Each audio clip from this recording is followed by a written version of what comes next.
Expires October 31st. It was October 26th, and I was at the supermarket grabbing a few things I would need for Halloween, before it closed. Specifically candy to hand out to the kids in my neighborhood. While I was there, I picked up a few other things that I needed, as well. I grabbed some new body wash, as well as some ice cream sandwiches. While I was picking up the ice cream sandwiches, I figured that I might as well grab a gallon of milk, since I was already back there. So, I went over to the refrigerators that held the milk and began looking for a gallon with a distant expiration date. To my dismay, they were nearly all sold out of milk. I sifted through the selection of milk that they did have, only finding deeply discounted gallons of milk that expired in only a day or two. I liked my milk and all, but downing a whole gallon in 48 hours seemed like a bit of a stretch. Eventually, I came across a gallon that's expiration date was October 31st. Halloween, how do you like that? I don't think I've ever had a gallon of milk that was set to expire on a holiday, not that I keep track of that kind of thing. Although, come to think of it, I may have had one a few years back that expired on Arbor Day. It doesn't really matter. I grabbed the gallon of milk, threw it in my cart, and headed towards the checkout. I got home and put away my groceries. When I put the gallon of milk in the fridge, I could have sworn it was pulsating. It was late, and I figured it must have just been my eyes playing tricks on me. So, I just headed to bed. The next morning, I had a serious hankering for some cereal. I poured the cereal in the bowl and went to grab the milk. I got the milk out of the fridge, but when I tried to open it, I couldn't get the cap off. It was really stuck on there. I googled methods for getting stubborn caps off of bottles, and tried just about all of them, but nothing worked. I got mad, and in a fit of rage struck it on the counter. Not the best idea I've ever had. Now you would have figured that the plastic container would have exploded on impact, and I would have been left with a mess to clean up, but to my surprise it didn't burst. Had I bought the world's only impenetrable milk carton? Whatever, I thought, and I just ate the cereal, sans milk. I put the milk carton back in the fridge, figuring that I could maybe open it later. However, when I put it back in the refrigerator, it had begun pulsating again. What is this? I don't know if you've ever flipped off a carton of milk before, but I sure have. I had forgotten about the milk for a couple of days, until the night before Halloween, when I was looking through the fridge. I moved some things around, before laying eyes on the enigmatic gallon of milk, and noticed that this time, it was glowing slightly. This is getting even more strange, I thought. Having not even so much as opened the gallon of milk yet, and with its expiration date fast approaching, I just threw it in the trash. Figuring it wasn't going to get drank, not that I would want to drink it, anyway, and was only $2.50 wasted. I'll run out and get another, less problematic gallon of milk, in a few days. The next day was October 31st, Halloween, and everything was pretty par for the course. The neighborhood was replete with decked-out houses, sporting all manner of ghosts, and goblins, and jack-o'-lanterns. It truly was my favorite holiday.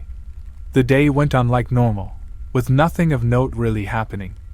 As it got later on in the evening, trick-or-treaters began showing up at my door. "Trick or treat," they would yell, before I would make my way to my front door to give them their candy. I saw princesses, vampires, pirates, a multitude of superheroes, and even one kid dressed as a toaster. Hey, it's Halloween, you can be whatever you want, even a kitchen appliance. I packed it in around 9 p.m., figuring that I likely wouldn't be getting any more trick-or-treaters. I began to nod off on my couch, before remembering that it was garbage day, the following day, and I had forgotten to take the trash out.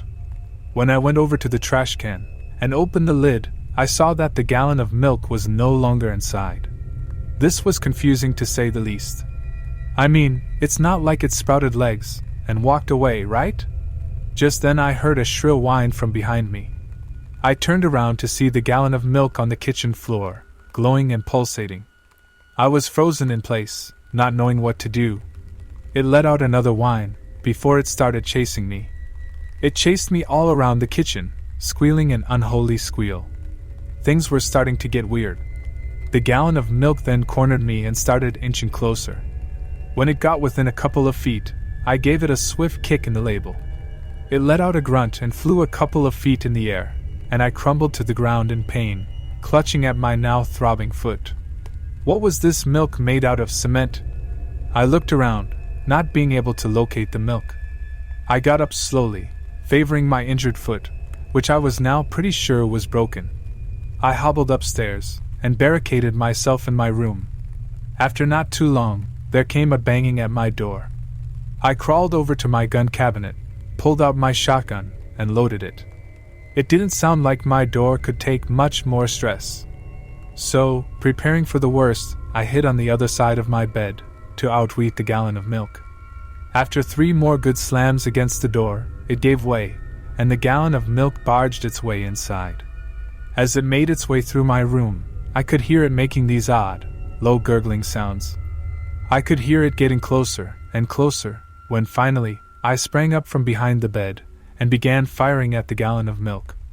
I was blasting holes in my floor, but didn't even care.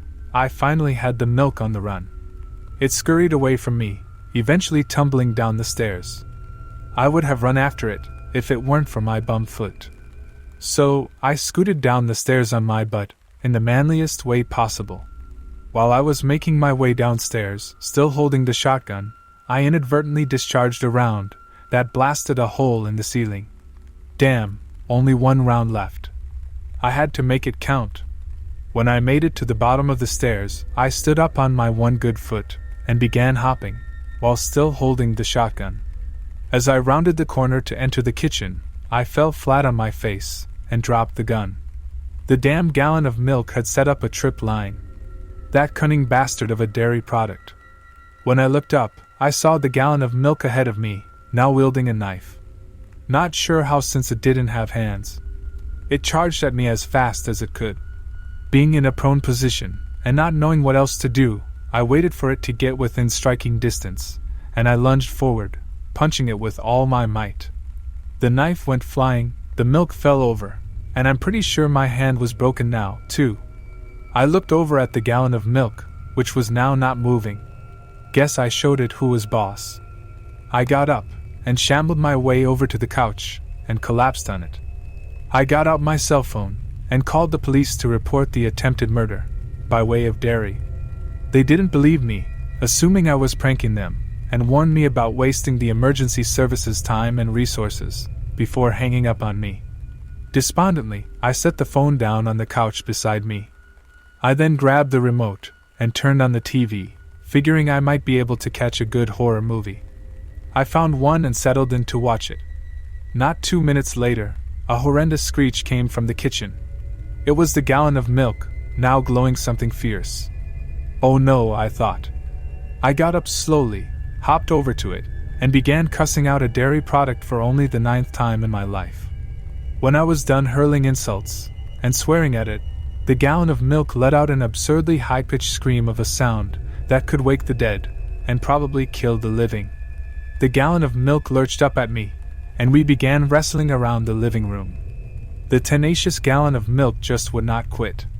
When I eventually gained the upper hand, I threw it across the room and made a break for the back door. I hopped on my one good foot out the back door and through the backyard until I felt a shooting pain in my leg and fell to the ground. I looked down to see what had happened, and to my shock and horror, my leg was caught in a bear trap. The gallon of milk had set up a bear trap in my backyard. How? When? I swear, this is the last time I'd buy mutant dairy products. I looked up to see the gallon of milk slowly and forebodingly making its way through the backyard, towards me, now brandishing a Colt .45. Where did it keep getting all these weapons from? Well, it doesn't really matter now, I suppose. This was it for me. I had nowhere to go. I was trapped, and a gallon of milk with a gun was coming ever closer. That's when it all became crystal clear. It wasn't the milk that was set to expire on October 31st. It was me.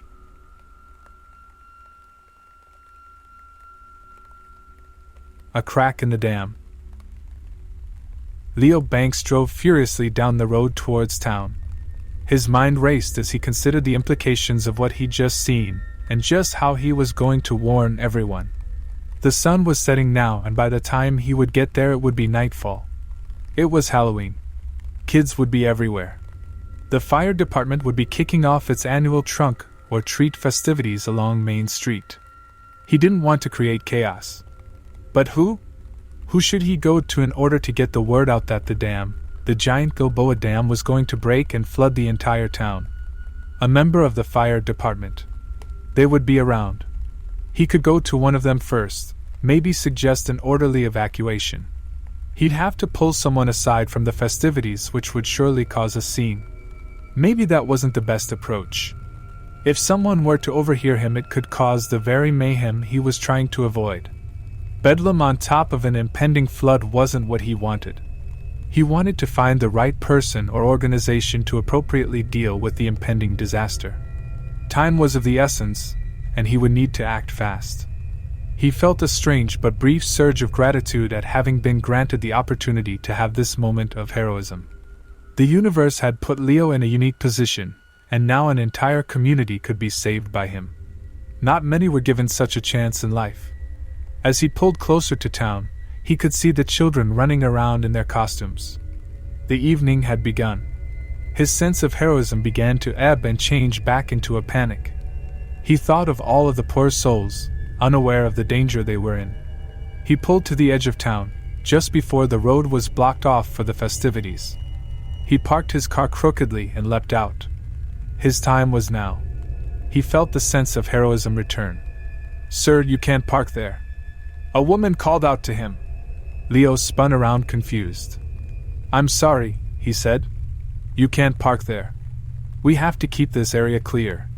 This whole town needs to be cleared." "Excuse me?" Leo approached the woman and inspected her. He studied her reflective vest and flashlight as he looked her up and down, assessing her potential to help. "Are you of some stature? In the fire department?" Leo asked. "I'm here as a volunteer," the baffled woman replied. Leo nodded as he turned again towards town, leaving the woman and his hastily parked car behind him. "Sir, your car!" the woman cried out to no avail. She sighed as she watched Leo walk away. He found himself in the thick of the crowd. Throngs of children and adults in costumes surrounded him, while the Halloween music blared from a nearby truck, fully decorated as a ghoulish graveyard with tombstones, skeletons, and cobwebs. The music, combined with the shouts and laughter of the disguised children, filled the air with a dizzying cacophony. Overwhelmed by what may soon happen to all of these people, he frantically continued his search. A police car was parked by the old clock in front of the town hall. Leo ran towards it. He considered what a shame it was that something like the old clock, a piece of history, would likely be destroyed soon. The lights on the police car came on and he paused. 3 children in costumes emerged from inside the car, and a smiling police officer gave them each candy as they exited. What was this? How could he approach this officer with such a grave matter while children stood by? Maybe he could ask to speak with him in the car alone. Disappointed, he decided against it and pressed on. If the officer wanted to engage in such frivolity, maybe sharing the heroism wasn't for him. It all began earlier that evening. With only the faintest of October sun remaining, Leo was returning from an afternoon hike. The same hike he took every Thursday after work. The trail's final bend before emptying back out to the parking lot offered a view of the massive dam. The water behind it supplied the drinking water to New York City, a city 3 hours away. It stood as a hovering threat to those that lived in the Shahari Valley. Many residents knew the exact time frame they had to evacuate their homes should the dam ever break. In some cases, it was as little as 7 minutes. The entire valley would fill up for miles. All of this only fed the panic that Leo felt upon seeing a man. He was certain he saw a man, placing a blinking device on the dam. Leo stopped and tried to get a closer look. The shadowy man caught sight of Leo. He flipped him off and disappeared into the falling darkness. Leo, unsure of what to do, began to run. Were there officials working at the dam at this hour? Should he try to remove the device? What would he do with it? Was there time enough to even consider these options? He decided he would first try to get the device off. He slid down the embankment through the brush and hurried across the base of the enormous dam to where he'd seen the man. He climbed up the opposite embankment and to the location of the blinking device. As he came face to face with it, he realized he had no idea its potential. If he were to remove it, where could he go? If he brought it into town for someone to deactivate, a specialist of some kind, he'd still be putting everyone in danger. The clock on the device read 38 minutes and counting. He tried giving it a pull. It was fastened tightly. There was no time to waste. Leo ran back to his car and within minutes had the speedometer pegged at 88 miles per hour. The dam was going to break. The burden was his alone to bear. He drove northeast, out of the fading light and into the falling darkness. Now he stood shaking in the middle of Main Street, unsure of where to turn next. A child in a Grim Reaper costume bumped into him. Looking up at Leo, the mask lit up in blood red. The mother laughed and excused her child. Who were these people? What excuse was there for such nonsense? Leo tried to collect himself. How much time was left? Why hadn't he thought to keep track? There was no other choice but to return to the frivolous peace officer and alert him to the impending disaster. More children were emerging from the patrol car as Leo approached. The officer laughed and gave the kids candy as they continued on to the next car. Now was the time. Leo approached. "Officer? A word, please?" Leo spoke in a hurried but hushed tone. "How can I help?" The officer smiled at him. "This is of grave importance. I need your full attention." Leo waved his hand towards the candy in the car. The officer set the candy down on the car, waved to his partner to take over, and the two stepped away from the crowds and stood beneath the clock tower. If someone were to look over, they would have seen a man gesticulating wildly as he pointed towards the direction of the dam, and towards the crowds around them. The officer listened grimly but revealed no sense of urgency. As he spoke into his radio, Leo dropped his shoulders in disbelief. "What don't you understand? This has to happen now. These people need to be evacuated." Leo's voice grew louder. Many passers-by took notice of him, and some stopped to listen. The clock tower chimed 7 o'clock. "Listen, bud. I put in a call for someone to go and check it out. There is no time. Why don't you understand?" More parents and children had now gathered around the two of them. "Look, you're scaring people for no reason, pal. We're checking it out. If you don't knock it off, I'll have you detained. Got it?" Leo stood in disbelief as the officer returned to his car. The music that had been emanating from large speakers on a flatbed had stopped. Feedback screeched from a live microphone as the village mayor, rotund in appearance, and dressed as a giant pigman with a monocle and top hat, tapped the mic as he stood amidst the gravestones decorating the truck. "Check, check. Hello?" More screeching from the microphone. Many in the crowd winced as they covered their ears. Leo looked around as the crowd began to congregate around the makeshift stage. "All right, well, hello everyone. Happy Halloween," the mayor exclaimed. "Who's ready for the costume contest?" The children began to cheer as their parents applauded. Leo, his eyes frantic and wild, shoved a child out of the way and rushed towards the stage, knocking into confused, costumed children and their protective parents along the way. "If everyone would just line up over here," the mayor continued. Leo leapt up onto the flatbed. A look of shock overtook the mayor's face. "Excuse me." The mayor tried to back away from the crazed Leo. "What are you doing? Give me the mic," Leo demanded as he confronted the mayor, grabbing at the microphone. Leo and the mayor fought for the microphone, with Leo emerging as the victor as he snatched it from the mayor's hand and turned to face the confused and concerned crowd. "Everyone, listen up. There is no time to waste. You need to listen to me. The dam is going to break. Do you hear me? Do you understand? The dam is about to break. We need to evacuate now." Several members of the crowd gasped as the mayor fought with Leo to get the microphone back. Leo kept him at arm's length and continued on with his warning. The police officer shook his head, set down his candy bowl and ran across the street towards Leo. "Please listen to me." The officer hurried up the steps of the flatbed and moved past the flustered mayor and towards Leo. "Please, for the love of God, get your children out of the valley now. Go." "All right, pal, come on." The police officer intervened. The officer was able to wrestle the mic away from Leo. He handed it back to the mayor and led Leo off of the flatbed and away from the crowd. "All right, everyone, let's just settle down," the mayor pleaded. "Everything is under control. Please don't worry yourselves."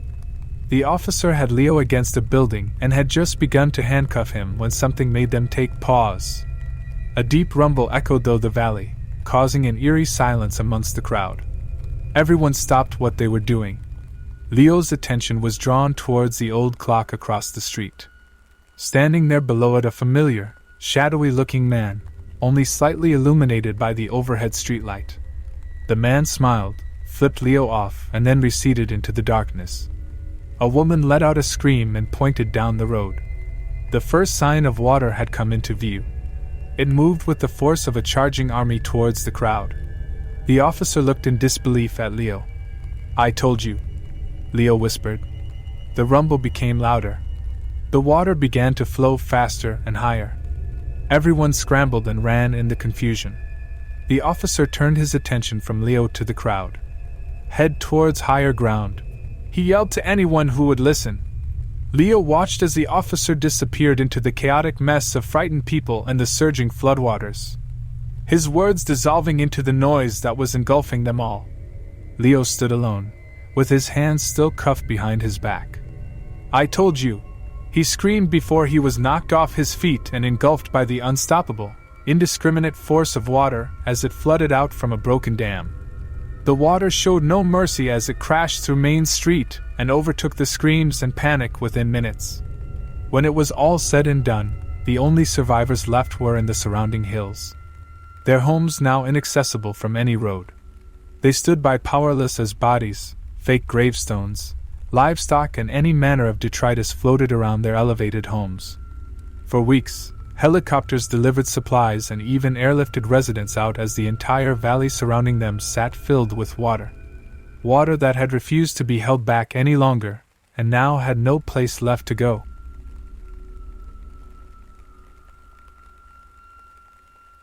Full-size candy bars.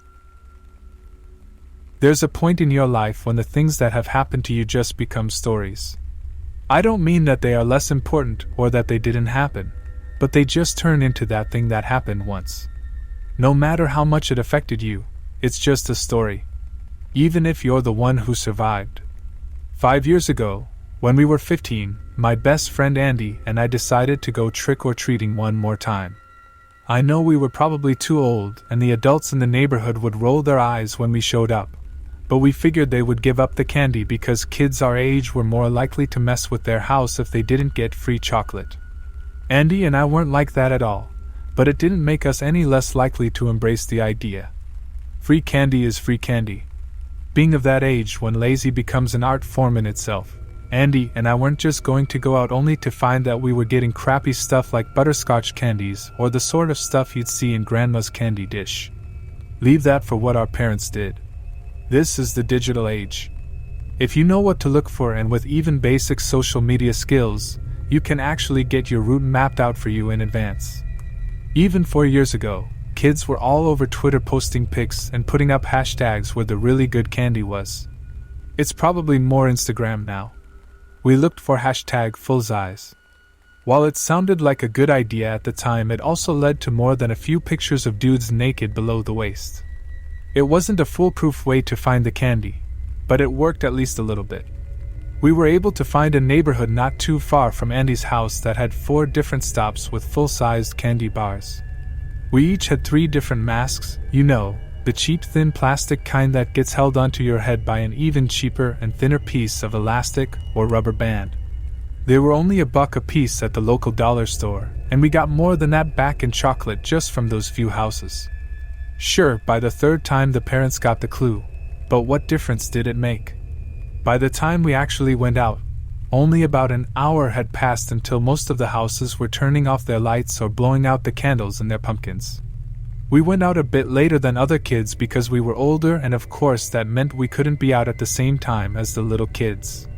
Andy was scrolling through Twitter trying to see if there were any other houses close by that we could hit up, and wasn't having much luck. I was looking through what had turned out to be a pretty epic haul when he nudged me with his elbow and held out his phone for me to see. "Hey, there's one more," he said, his voice muffled behind his white skeleton mask. I looked at the screen and saw a picture of 3 full-size Snickers bars on a picture with the hashtag #fullsize. Andy scrolled his thumb across the screen and showed the address. It was about 2 miles away, which, where we lived, meant that it was out in the middle of nowhere near the edge of the woods. "Dude," I said, "that's way out there. We won't get there before they go to bed." Andy shook his head. "Nah, check it out." He kept scrolling his thumb to all the people who had replied to the picture. No one was going out there, everyone saying it was too far away or too creepy or whatever. If they went through the trouble of getting full-sized candy bars and barely anyone showed up, they are for sure gonna wait up. I bet it's some lonely geezers who just want people to remember they're alive. I hesitated. I really didn't want to go that far out. It was cold out, and I watched as the thick clouds of breath came out from behind Andy's mask. 2 miles? I asked. Andy proceeded to goad me with some of the more off-color insults I'd ever heard.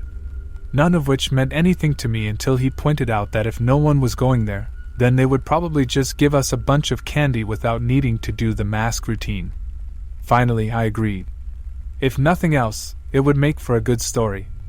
We could make it sound even better, maybe even live tweet it, and see if people could make it go viral. We talked about doing that the entire walk there. How we could make it seem like we were in the middle of a scary movie. Going up to the house #creepy. There's some weird music playing inside #WTF. WTF. Just that sort of thing to get people paying attention. Even if they were asleep, we could take some pics or something and make it seem like a big deal. What else were we going to do? Except that we forgot most of that by the time we got there. The house was even further back in the woods than I thought. The start of the driveway seemed about a half a mile from the road to the house, and there was a slight bend in it so you really couldn't see the house beyond a light that was on in one of the windows. We didn't stop at the road or anything that dramatic. We had been walking that far, and I think that as much as we had excited ourselves at the idea of the Twitter thing, we were also tired and just wanted to get the candy and go home to watch scary movies. As long as the driveway was, it felt like a fast walk. I didn't take my eyes off the door from the moment we could see it. There was just the one light on in the side of the house. I think it was a garage light, and it shone out the side window, so you couldn't actually see inside anything. There was a carved pumpkin with a flickering flame on the stoop, but it was really poorly done. Like a little kid or some old person with palsy tried to make it. And there was a lock on the door. I don't mean like a deadlock, but one of those little 5-button things that you see attached to doors of houses that are for sale. See old people. They keep that on there in case they lock themselves out or something. Andy said in a tone that didn't sound all that sure. But it sounded good enough to me as my arm reached out to press the doorbell. The sound of the ding-dong had barely stopped when the door cracked open. Andy and I stood there, not a single word between us as we stared at what we could only assume was a man in the doorway. He was about average height, a little overweight, but he was wearing this weird mask. It had squinting eyes and really fat cheeks and a puckered mouth like it was trying to hold its breath. Behind the man was a single exposed red light bulb that backlit him. He just stood there, wheezing with each breath behind the mask as it slowly turned back and forth looking at each of us. I'm not sure which of us spoke first, but eventually we each remembered to say trick or treat. The man stood there for at least another minute looking back and forth between Andy's skull mask and my fox mask before turning around and walking deeper into the house. Andy and I looked at each other. Even though I couldn't see his eyes, I imagine they had the same confused/terrified look as mine. When we looked back, I could see the man pick up a box of candy bars. As he slowly turned back to the door, his arm hit a railing and he grunted as the box flew out of his hands, the candy bars spilling out onto the ground. A few actually slid to within a foot of the door. The man grunted and cursed as he bent over to pick them up. Andy and I didn't move from where we were on the front step until the man turned around. He was on his hands and he's picking up the candy bars, and Andy nudged me, pointing at the candy that was just inside the door. I think I shook my head, but I can't remember. A moment of panic overtaking me, I just wanted to leave, so I reached inside the door to grab the candy. The man's back was still turned and I knew I could just grab a bar and we could take off running, splitting up if we needed to. Why he would chase us I had no idea, but we were pretty worked up by that point. It all happened in a matter of seconds. As my hand touched the smooth, cool wrapper of the candy bar, I felt a vice grip clamp down on my wrist so hard I thought it would break. The man had spun in place and grabbed me. He had been way closer than I realized. Something about the light and my mask messed with how well I had seen him. In one smooth motion he tugged my arm and I went flying into the door. But as soon as he pulled me past him, my body falling to the ground like a lump, he lunged at Andy. Something flashed in his hands. Andy had turned to run and suddenly crumpled to the ground. The man stood over him, still breathing insanely loudly, his breath a cloud in front of his face. I was trying to get up as he turned and I saw what was in his hand, a taser. That's the last thing I remember before waking up again outside of the house. My body ached and my head was killing me. My face was cold too. I realized that I wasn't wearing my mask. I looked around desperately for Andy, but I was all alone. The front door to the house was closed. The pumpkin was gone off the front step. The lights were off. I scrambled to grab my phone, but that was gone too. I was just about to start running when the panic shifted in me and I realized that Andy might be in the house still. Yeah, he could have run away, but what if he didn't? As quietly as I could I went around the house, trying to look into the darkened windows, but I couldn't see anything. I was too scared to knock on the door. I mean, it wasn't a prank. The son of a bitch had used a taser on Andy. When I had almost done a complete lap, I thought I saw something moving in the dark. I cupped my eyes to the window and almost passed out as the fat, round mask burst toward the window, thumping the forehead against the glass. I let out a scream and it just stayed there, staring at me. Then it looked down at the side, next to him, and I watched as something white lifted into view. It was a skeleton mask. Andy's skeleton mask. And there was something splattered on it. Something red. I ran.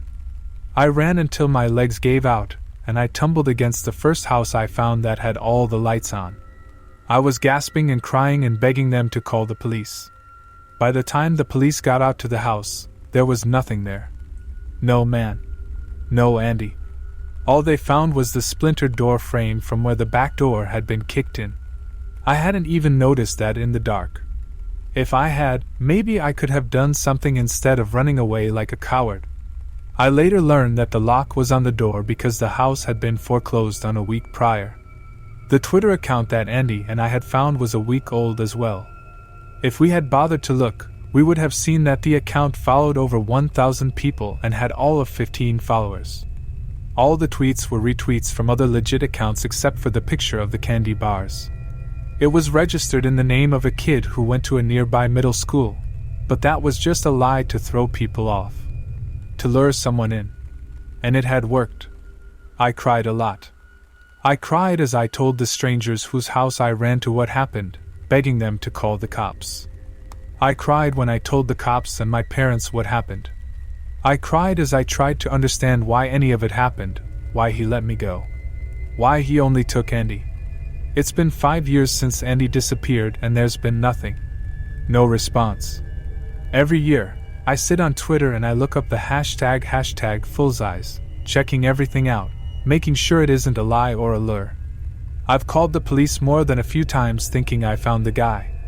But mostly I'm just looking for my friend, so I can stop telling this story and start living my life again. The life that I lost the day Andy disappeared.